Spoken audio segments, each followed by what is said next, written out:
Hello everyone, PowerPoint master class lecture 2তে সবাইকে স্বাগতম। প্রিভিয়াস যে লেকচারটা ছিল লেকচার 1-এ আমরা কীভাবে টেক্সট বক্স আনতে হয়, দেন হচ্ছে টেক্সট বক্স কীভাবে আমরা টেক্সট লিখতে পারি, কোনো কিছু লিখতে পারি টেক্সট বক্স নিয়ে, ওকে। দেন হচ্ছে ফন্টস নিয়ে কিছু কথা বলেছিলাম এবং ইকুয়েশন কীভাবে লিখতে হয়। দেন হচ্ছে শেপ, বিভিন্ন ধরনের শেপ কীভাবে আনতে হয়, শেপ ফরম্যাটিং কীভাবে করতে হয়, মার্জিং কীভাবে করতে হয়, এইগুলো আমরা লেকচার 1-এ আমরা দেখছি। আজকে লেকচার 2তে মেইনলি আমরা অ্যানিমেশন পার্টটা বাদ দিয়ে, ওকে, বাদ বাকি যতগুলো পার্ট আছে সরি সবগুলো পার্টই আমরা মোটামুটি কভার করার ট্রাই করব। এবং লেকচার 3তে আমরা মেইনলি অ্যানিমেশন পার্টটা দিয়ে আমরা আমাদের যে বেসিক ক্লাসগুলো থাকবে সেগুলো আমরা কমপ্লিট করে দিব। এবং ফাইনালি লেকচার 4 এবং লেকচার 5-এ যে আমরা রিয়েল কিছু স্লাইড তৈরি করব,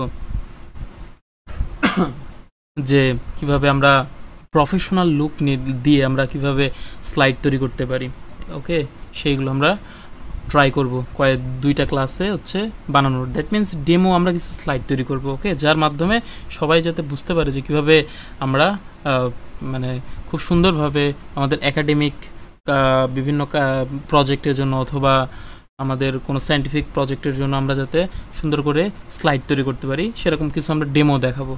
কারণ একটা জিনিস মনে রাখতে হবে যে দিন শেষে আসলে গ্রাফিক ডিজাইন আসলে নিজের মানে কি বলে আইডিয়ার উপরে আসলে কীভাবে কত সুন্দর করা যায়। আমি শুধু টুল কীভাবে ইউজ করতে সেটা দেখাচ্ছি, বাদ বাকি সব কিছু আসলে নিজেরই করতে হবে, ওকে ওকে। তো দেরি না করে শুরু করা যাক আজকের যে ক্লাসটা। তো ওকে, আমি আজকের ক্লাসে আসি।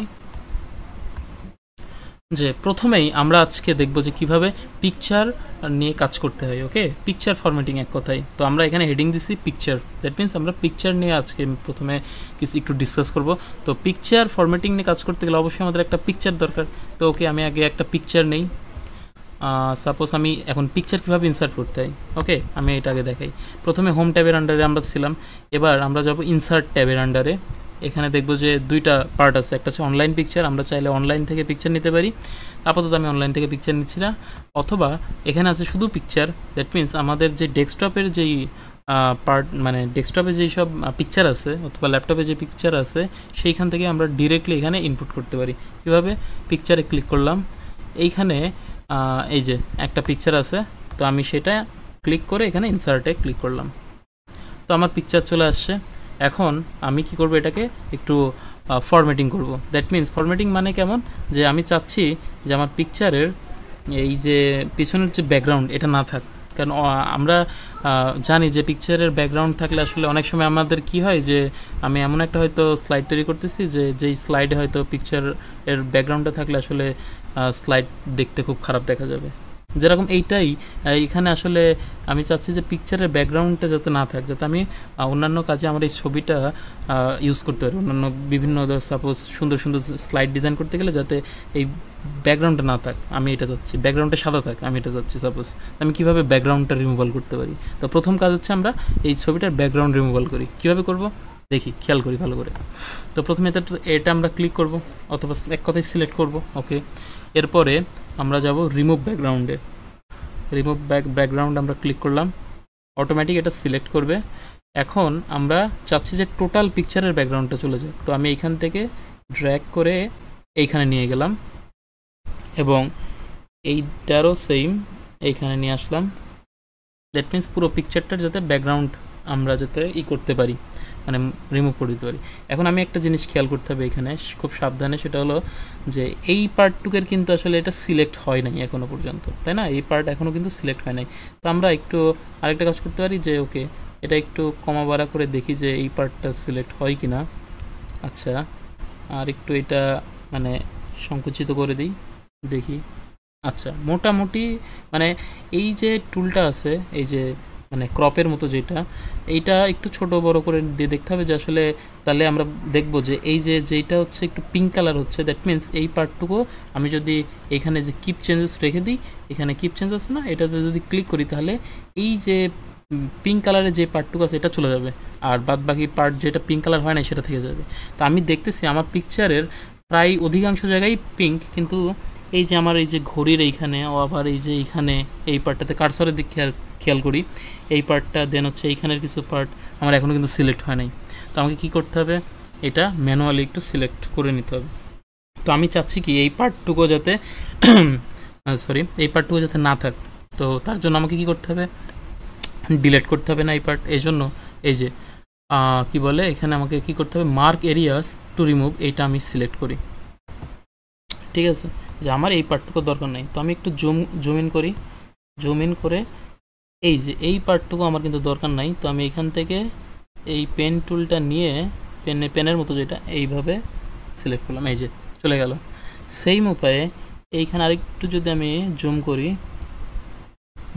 এই যে জুম চাইলে আমরা এইখানেও করতে পারি, এই যে জুম করা যায়, এই যে এখানে জুমের একটা অপশন আছে জুম ইন, তো এটা আমরা চাইলে এইভাবে জুম ইন করতে পারি। আচ্ছা, তাহলে এইখান থেকে আমরা এই যে এতটুকু সিলেক্ট করলাম, ঠিক আছে, এই যে চলে গেল। সেম উপায়ে আমার মোটামুটি পার্ট হয়েই গেছে আসলে বলা যায়, কিন্তু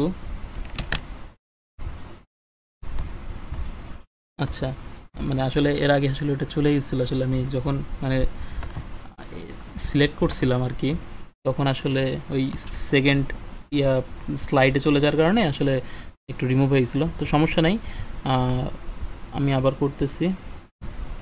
সবসময় মনে রাখবো যে আমি যদি কোনো মানে সাপোজ আমি ভুল করে ফেলেছি, তখন সবসময় মনে রাখতে হবে আন্ডু করে দিতে হবে, দ্যাট মিনস কন্ট্রোল জেড করলেই হচ্ছে আর কি।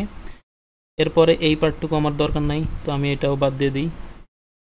ওকে, তারপরে মোটামুটি হয়ে গেছে। আচ্ছা, এই যে আমার এখানে ঘড়ির একটু পার্ট আছে, এটাও আমি কি করতে যাচ্ছি, ঘড়ির পার্টটা। আচ্ছা, আমি একটু ভুল করলাম, কন্ট্রোল জেড দিয়ে আমি এটা বাদ দিয়ে দিচ্ছি। ঘড়ির পার্টটা আমি রাখতে যাচ্ছি, তাই না? তো আমাকে কি করতে হবে, রাখতে হবে। তার মানে এই যে এবার এইখানে আসতে হবে যে মার্ক এরিয়াস টু কিপ। ওকে, আমি এটাতে ক্লিক করলাম, ক্লিক করে এই যে মার্ক এরিয়াস টু কিপ, আমি যদি এই ঘড়ির এখান থেকে এইটুকু সিলেক্ট করি, তাহলে আমার ঘড়ির পার্টটা কিন্তু থেকে যাবে। ওকে, কিন্তু আরেকটা জিনিস দেখলাম, ঘড়ির পার্টটা ঠিক করতে যেয়ে এইখানে আবার একটু সমস্যা হয়ে গেল, তাই না? এইটা আমাদের এবার ঠিক করতে হবে। তো এইটুকুও কি, এটুকু আমি চাচ্ছি রাখতে, তাহলে অবশ্যই আমাকে কী করতে হবে, এই যে এইভাবে সিলেক্ট করতে হবে। ঠিক আছে, এই যে ঠিক হয়ে গেল আবার মোটামুটি। তো মোটামুটি আমাদের পার্টটুকু আমরা বুঝতে পারছি আশা করি।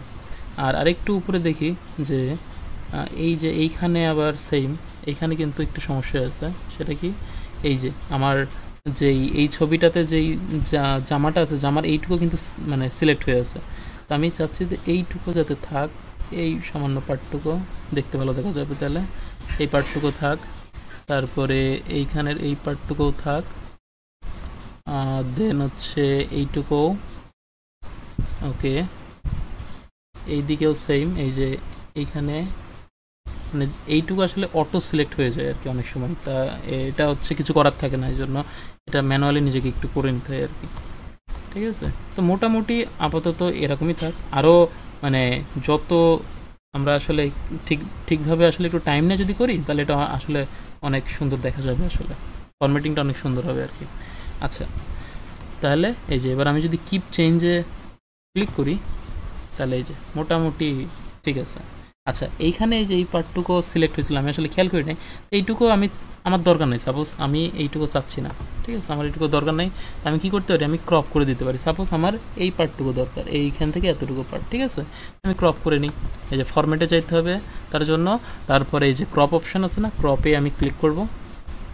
আচ্ছা, রাইট ক্লিক হয়ে গেছে, এই জন্য আর কি এরকম হয়ে গেছে, কিন্তু রাইট ক্লিক নয়, এমনি সিম্পল ক্লিক করলেই হচ্ছে আর কি। এবার আমি ক্রপ করব। তো ক্রপ করব কতটুকু, এই সাপোজ এতটুকু আমি ক্রপ করতে যাচ্ছি, ঠিক আছে।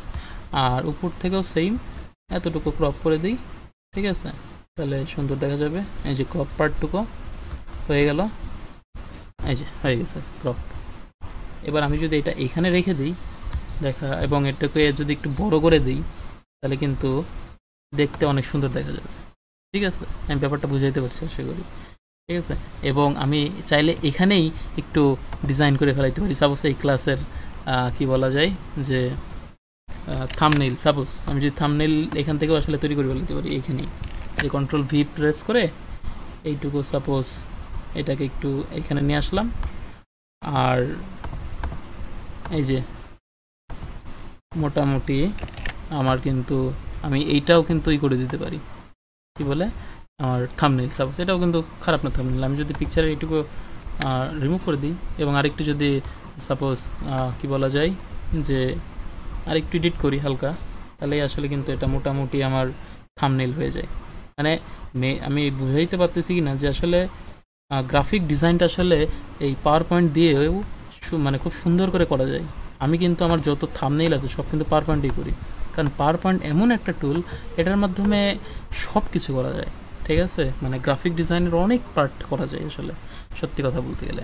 ঠিক আছে, যে পাওয়ার পয়েন্ট 2016 এটা আমার কি লেকচার 2 ছিল না, তো আমি চাইলে এটাকেও কপি করে নিয়ে এসে কন্ট্রোল সি দিয়ে এখানে কন্ট্রোল ভি দিয়ে আমি পেস্ট করে দিলাম। এরপরে এই পার্টটুকুকে সাপোজ আমি ব্ল্যাক কালার দিয়ে দিলাম। এই যে মোটামুটি আমার কিন্তু হয়ে গেছে, চল্লিশ, যেটা মেন কথা। আমি যদি এটাকে স্লাইড শো অন করি, এই যে এখানে স্লাইড শো অনের আছে না, এই যে আমি যদি স্লাইড শো অন করি, এই যে খারাপ না মোটামুটি, কিন্তু এই জাস্ট 1 মিনিটের মধ্যে আমরা কিন্তু আমাদের থাম্বনেইল তৈরি করে ফেলাইছি, আবার একটা সুন্দর একটা ডিজাইনও তৈরি করে ফেলাইছি। খুব সাধারণ একটা ডিজাইন, কিন্তু খুব খারাপ দেখা যাচ্ছে না, মোটামুটি ভালোই দেখা যাচ্ছে আমার মনে হয়। তো সবাই একটু কমেন্ট একটু বলো যে কেমন হয়েছে এই সিম্পল এই 1 মিনিটের মধ্যে একটা ডিজাইন করে ফেললাম। ঠিক আছে, মানে আমি বুঝাইতে পারতেছি কিনা যে খুবই মানে আমাকে মনে রাখতে হবে যে পাওয়ার পয়েন্টের কাজের মানে কাজ যে আমরা করতেছি, পাওয়ার পয়েন্টের ক্ষেত্রে সবচেয়ে ইম্পর্টেন্ট জিনিসটা হচ্ছে মানে ক্রিয়েটিভিটি আমি কীভাবে এখানে অ্যাপ্লাই করতে পারি। ঠিক আছে, আরেকজনেরটা দেখে না, নিজের ক্রিয়েটিভিটি এখানে অ্যাপ্লাই করতে হবে। ওকে ওকে, তো আমি আর আবার হচ্ছে স্লাইডে চলে আসি। তো আমি বুঝাইতে পারছি আশা করি পিকচার কীভাবে ফরম্যাটিং করতে হয়। ওকে ওকে, আরও কিছু জিনিস আসলে এখানে আছে, তবে এগুলো আসলে নিজে মানে কি বলে মানে ইউজ টু হয়ে যাবে আর কি। নিজে যদি এই পিকচার ফরম্যাটিং নিয়ে আরও কিছু মানে কাজ করা যায়, আমি চাইলে এই যে সাপোজ আমি যদি এই পিকচারটাতে ক্লিক করি, তাহলে কিন্তু এটার কিন্তু ব্যাকগ্রাউন্ড নেই, তাই না? তো আমি চাইলে আসলে কিন্তু এই যে সাপোজ আমি এই লেখাটাকে যদি এইখানেও আনি, এই যে ঠিক আছে, এই যে, এবং এটাকে যদি একটু অ্যারেঞ্জ করে এটাকে যদি আমি সাপোজ সেন্ড টু ব্যাক করে দিলাম, এই যে চলে গেল আমার কিন্তু মাথার ওই পিছন দিকে লেখাটা চলে গেল। অনেক সময় এরকম দেখা যায় না যে অনেকে কিন্তু এখন এই ইয়াটা ফলো করে, কি বলে স্টাইলটা, যে এখানে হয়তো থাম্বনেইলে দেখো যে ইউটিউবে যে অনেক সময় কি করে, এইটাকে সাপোজ আমি যদি আমার ছবিটাকে সাপোজ এইখানে নিয়ে আসলাম, ঠিক আছে, অনেকে কিন্তু এরকম করেই যে নিজের পিকচারটা থাকে এবং লেখাটা পিছন দিকে থাকে। তো এটা আসলে অ্যাডোবি ইলাস্ট্রেটর দিয়ে অথবা ফটোশপ দিয়ে কিন্তু সুন্দর করে করা যায়, কিন্তু এইটা দিয়েও কিন্তু যে করা যায় এটা আমি আজকে দেখাই দিলাম। ঠিক আছে, বুঝাইতে পারছি আশা করি। এটা করা যাচ্ছে কারণ পিছনে কিন্তু আসলে এই ছবিটার এই যে আমার যে ছবিটা আছে এই ছবিটার পিছনে আসলে কিন্তু কোনো ব্যাকগ্রাউন্ড নাই, এই জন্য হচ্ছে এই লেখাগুলো এইভাবে আমরা মানে ইউজ করতে পারতেছি। তো ওকে, আমি কন্ট্রোল জেড দিয়ে আবার আগের অবস্থানে নিয়ে গেলাম। আচ্ছা, আরেকটা জিনিস এখানে পিকচারে একটু বলে রাখা যায় যে আমি এই পিকচারটাকে সিলেক্ট করলাম, করে আমি চাইলে এই পিকচারটাকে রোটেটও করাইতে পারি। এই যে এইখানে রোটেটের একটা পার্ট আছে, আমি যে রোটেটও করাইতে পারি, এই যে রোটেটও করানো যেতে পারে। আর আমি যদি শিফট চেপে রোটেট করাই তাহলে প্রত্যেকবারে 15 ডিগ্রি করে শিফট হবে। ঠিক আছে, প্রতিবার ঘূর্ণনে 15 ডিগ্রি করে শিফট হবে। ওকে, আরেকটা জিনিস ফরম্যাটের আমি এই পিকচারের ফরম্যাটিংয়ের ক্ষেত্রে আমি বলতে পারি, সেটা হচ্ছে আমি চাইলে ছবির কিন্তু একটু ব্রাইটনেস আমি কমাবাড়া করতে পারি, শার্প করতে পারি। এই যে আমি এইখানে যদি ক্লিক করি এটা শার্প হয়ে যাবে। ওকে, তো আমি শার্প করতে যাচ্ছি না, অথবা আমি যদি চাই একটু ব্রাইটনেস কমানো যেতে পারে, অথবা ব্রাইটনেস বাড়ানো যেতে পারে। ওকে, তো এইভাবে আর কি পিকচারটা নিজের মতো করে আর কি আরও মানে কি বলা যায় যে সুন্দর করা যেতে পারে। ঠিক আছে, আমি যদি সাপোজ যে ব্রাইটনেস 0 আছে না, এই যে এইটা আছে, আমি এইটা ইউজ করতে পারি। ঠিক আছে, ওকে, এটা খারাপ দেখা যাচ্ছে না, মোটামুটি ভালো দেখা যাচ্ছে। আবার চাইলে কালারও চেঞ্জ করে দিতে পারি, এই যে ব্ল্যাক অ্যান্ড হোয়াইট কালার করে দিতে পারি। ঠিক আছে, অথবা অন্য যে কোনো একটা কালার করে দিতে পারি, একদম ব্ল্যাক করে দিতে পারি। এই যে মানে মেইন কথা হচ্ছে আমি বুঝাইতে পারতেছি কিনা যে আমি যেটা মোবাইলে যেভাবে ফরম্যাটিং করি আমি আসলে এখানেও কিন্তু ফরম্যাটিংটা করতে পারবো, কোনো সমস্যা নেই চাইলে। ঠিক আছে, এই যে ফরম্যাটিং করা যাবে। তো আমি ফরম্যাটিং করতে চাচ্ছি না, আপাতত যেরকম আছে সেরকমই থাক। ওকে, এবার আসি যেটা হচ্ছে ব্যাকগ্রাউন্ড ফরম্যাটিংয়ের ক্ষেত্রে। এটা খুবই ইম্পর্ট্যান্ট, আমরা ব্যাকগ্রাউন্ড কীভাবে ফরম্যাটিং করতে পারি। মানে এই যে আমি যদি এই প্রথম স্লাইডে দেখি, প্রথম স্লাইডে কিন্তু আমার ব্যাকগ্রাউন্ডটা এই কালার কেমন একটু ব্ল্যাক কালার হয়ে আছে, কিন্তু বাদ বাকি সবগুলোতে কিন্তু সিম্পল সাদা কালার আছে, হোয়াইট। তো আমি চাইলে আমি ব্যাকগ্রাউন্ড চেঞ্জ করতেও পারি। কীভাবে? এই যে কোনো একটা ইয়াতে স্লাইডের সাপোজ এই পজিশন থেকে আমি রাইট ক্লিক করব, করে এই যে ফরম্যাট ব্যাকগ্রাউন্ড আছে, আমি এইখানে ফরম্যাট ব্যাকগ্রাউন্ডে আসবো। সরি। আচ্ছা, এখন আমি এখানে চাইলে সলিড ফিল, মানে আমি এক কালারের যে কোনো এখানে ইউজ করতে পারি। সাপোজ আমি এই কালারটা ইউজ করলাম, এই যে, অথবা এর পরের কালারটা যেটা এটা ইউজ করলাম, যেটা হচ্ছে আমি প্রথমে আসলে ইউজ করছি, এই যে হয়ে গেল। অথবা আমি চাইলে অন্য যে কোনো কালার ইউজ করতে পারি, সাপোজ এইটাও ইউজ করতে পারি। ওকে, মানে আমার মনের ইচ্ছা মতো আমি আসলে কি করতে পারবো, এগুলো কালার চেঞ্জ করতে পারবো। ওকে, এই যে হয়ে গেল একটা ফরম্যাটিং, মানে ব্যাকগ্রাউন্ডের আমরা কালার চেঞ্জ করে দিলাম। এবং লেখাটা যদি সাপোজ আমি সাদা করে দিই, মোটামুটি হয়ে গেল। এই যে এটাও একটা মানে কি বলা যায় যে স্টাইল হইতে পারে, মানে ক্রিয়েটিভিটি এক কথায়, মেইন কথা হচ্ছে এটা, মানে নিজের মতো করে কীভাবে সুন্দর করা যায়, স্লাইডকে ডিজাইন করে সুন্দর করা যায়। কারণ ডিজাইনিংয়ের পুরো পার্টটাই নিজের হাতে আসলে। ওকে, আমি শুধুই টুল কীভাবে ইউজ করতে হয় সেটা শেখাচ্ছি। ওকে, এগুলা আমি আবারও বলতেছি, এগুলো কিন্তু ইউটিউবে আছে, কিন্তু আমি খুব তাড়াতাড়ি সময়ের মধ্যে খুব সহজে, ওকে, পুরো বিষয়টা যেগুলো আমাদের লাগবে, ঠিক আছে, অ্যাজ এ কেমিক্যাল ইঞ্জিনিয়ার আমরা আমাদের তো আসলে একসাথে মানে সবগুলো টুলের ব্যবহারটা যদি আমাদের মানে 2-3টা ক্লাসের মধ্যে থাকে, তাহলে আমাকে আর ওই অনেকগুলো আসলে ভিডিও আসলে ওইভাবে দেখা লাগবে না। ওকে ওকে আচ্ছা, তাহলে ব্যাকগ্রাউন্ড ফরম্যাটিং আমরা করতে পারি।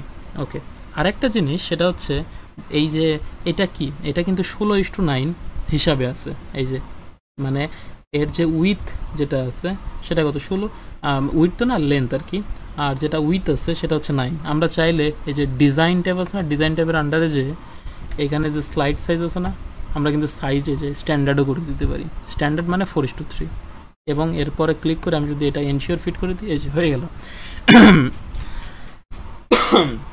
আমাদের ব্যাকগ্রাউন্ড। মানে এখন আমাদের যে লেন্থ সেটা হচ্ছে 4, আর উইথ যেটা সেটা হচ্ছে 3 হিসাবে আছে।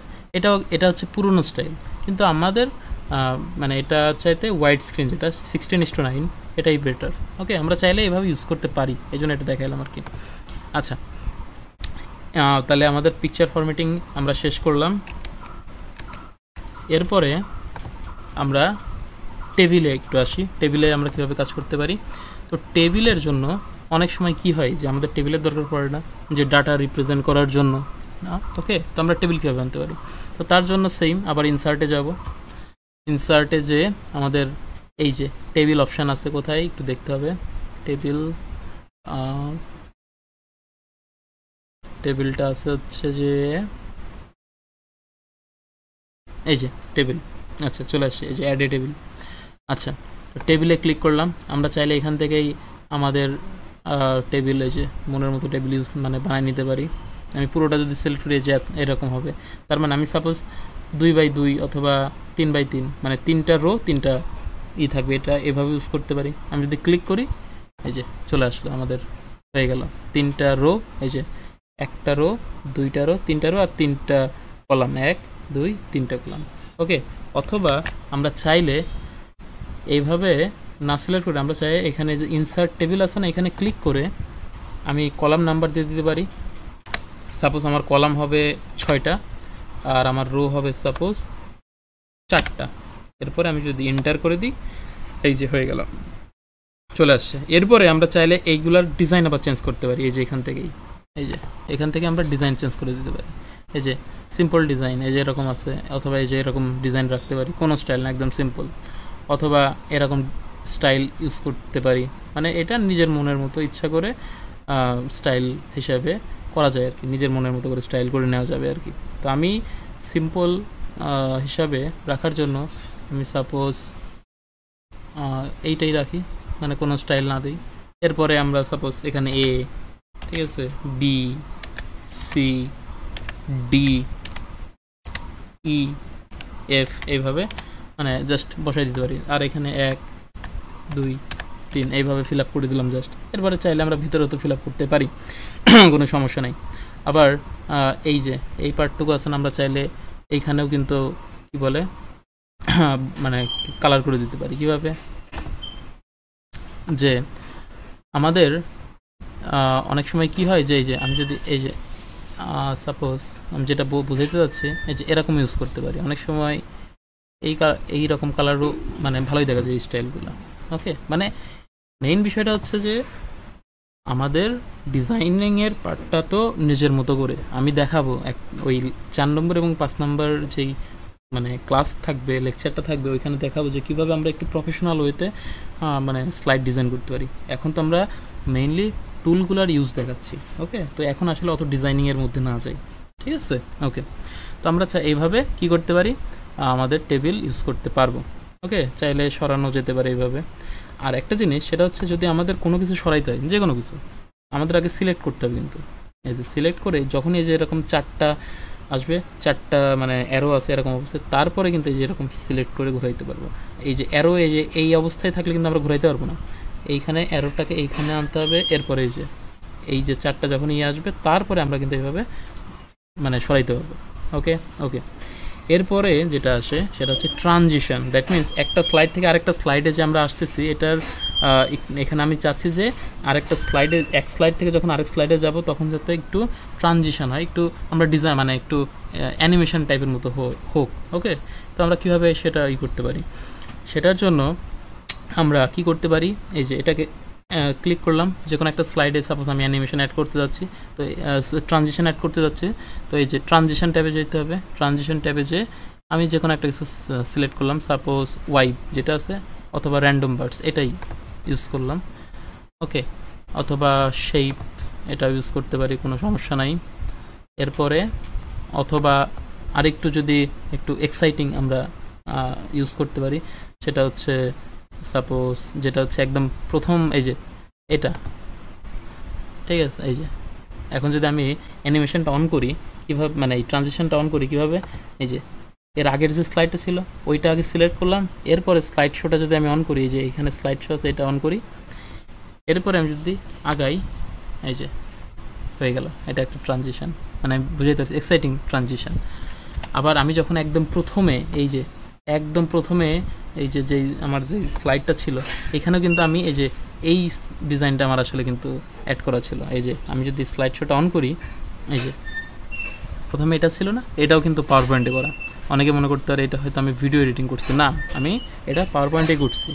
ওকে, তো আমরা এইভাবে চাইলে ট্রানজিশন অ্যাড করতে পারি, মানে এবং মেন কথা হচ্ছে যে আমাদের যেটা দরকার আমরা সেই হিসাবে ইউজ করতে পারি। কিন্তু এখানে ট্রানজিশনের ক্ষেত্রে আমি কয়েকটা কথা বলে রাখি, সেটা হচ্ছে যে এইখানে যে সাটেল কিছু লেখা আছে না, সাটেল হেডলাইন দিয়ে, এইগুলা ইউজ করা খুবই মানে বেটার, ঠিক আছে? এগুলো হচ্ছে খুবই বেসিক এবং খুবই সাদামাটা।